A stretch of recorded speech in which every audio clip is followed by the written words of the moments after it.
ఈ ప్రపంచంలో ఈ భూమి మీద కొన్ని కోట్ల మంది జనాలు పుడుతూ ఉంటారు, చస్తూ ఉంటారు. వాళ్ళు వాళ్ళ జీవనాన్ని గడిపి ఇక్కడ నుండి వెళ్ళిపోతూ ఉంటారు. కానీ వాళ్ళు వాళ్ళ కోసం కాకుండా పేద మధ్యతరగతి బడుగు బలహీన వర్గాల కోసము, అదేవిధంగా ఎవరైతే అట్టాడుగు వర్గంలో ఉన్నారో వాళ్ళ జీవితం కోసము తమ జీవితాలను ధారపోసినటువంటి నాయకులనే ఈ జయంతులను అదేవిధంగా వర్ధంతులను జరుపుకుంటారు.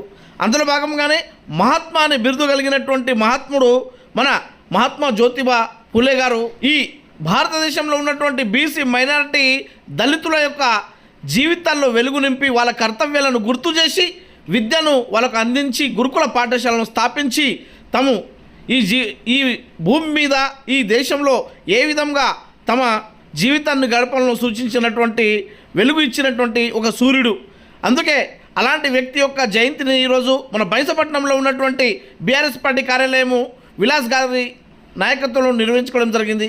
అదేవిధంగా అంబేద్కర్ స్టాచ్యూ ముందర కూడా జనసేన నాయకుడు సుంకెట మహేష్ గారి నాయకత్వంలో కూడా ఇక్కడ నిర్వహించుకోవడం జరిగింది.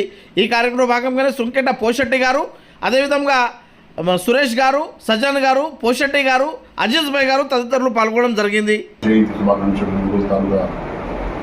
ప్రజలందరికీ బీఆర్ఎస్ పార్టీ తరఫున తెలియజేసుకుంటూ, ఏదైతే బీఆర్ఎస్ ప్రభుత్వం ఉన్నప్పుడు మహాత్మా జ్యోతిబా ఫులే గారి జయంతిని అధికారికంగా చేసుకోవడం, ఈ దుర్మార్గపు కాంగ్రెస్ ప్రభుత్వం వచ్చిన తర్వాత వాళ్ళు వాళ్ళ నాయకులకు తప్ప మన దేశం కొరకు చేసిన నాయకులను స్మరించుకోవడము వాళ్ళకు చేత కాదు.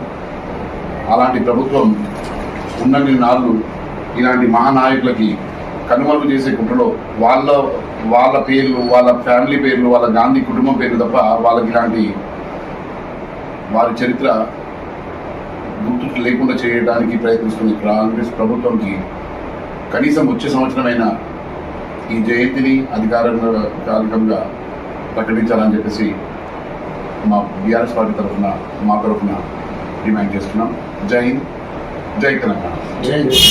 బైసా పట్టణ కేంద్రంలోని బాబాసాహెబ్ అంబేద్కర్ విగ్రహం దగ్గర మహాత్మా జ్యోతిబా ఫులే గారి జయంతి సందర్భంగా పూలమాలలు వేసి విద్యా సంఘాల ఆధ్వర్యంలో అయితే ఈరోజు అర్పించడం అనేటువంటి జరిగింది. ఈ జయంతి సందర్భంగా మహాత్మా జ్యోతిబా ఫులే గారి ఏదైతే ఆయన చేసినటువంటి సంఘ సంస్కర్త, స్త్రీ ఉద్యమం, అదేవిధంగా ప్రతి ఒక్కరికి చదువు కావాలని చెప్పి ఆయన స్వతహాగా ఆయన వాళ్ళ భార్యని చదువు నేర్పించి ప్రజలందరికీ చదువు రావాలని చెప్పి చదువు ద్వారా సంస్కారము విజ్ఞానవంతులై ఈ సమాజాన్ని మేల్కొల్పే విధంగా అణగారిన వర్గాల ఆశాజ్యోతిగా ఈరోజు ఆయన పేరుగాంచి ఆయన ఏదైతే స్థాపించినటువంటి అనేక సంస్థలు కావచ్చు ఈరోజు మన అభివృద్ధిగా కానీ ఆయన మహనీయుడికి సంబంధించినటువంటి పేరుగా తెలిసినటువంటి మా గురుకుల